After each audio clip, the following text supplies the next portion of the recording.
Intensive mining and quarrying are causing serious dissemination of trace metallic elements throughout the environment. These elements are among the most harmful pollutants by causing environmental damages and health issues. For example, pyrite quarrying generates acidic wastewater charged in iron and manganese sulfates. Current chemical treatments produce new waste in the form of an alkaline sludge, which add difficulties of management and storage on site. This can be achieved by using optogenetics, a technique that involves introducing light-gated ion channels in the outer membrane of a target neuron. When light is shown on the cell, these pore-like proteins open their channels.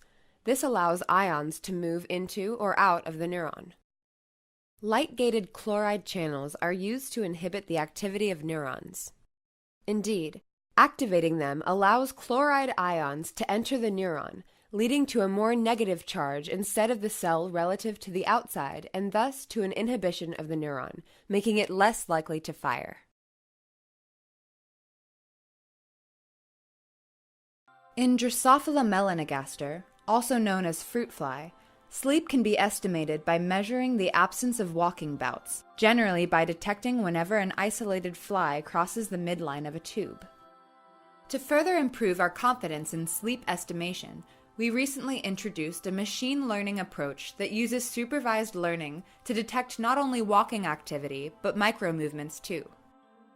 Our results show that some flies are virtually sleepless in baseline conditions.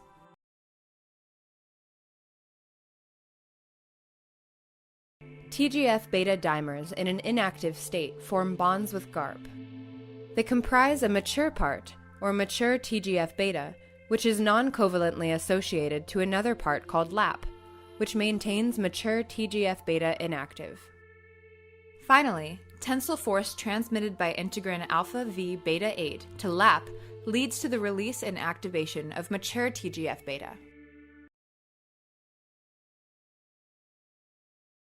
By using two distinct models of acute muscle injury in mice, we elucidate dynamic regulation of the mediator lipidome during sterile skeletal muscle tissue inflammation and regeneration.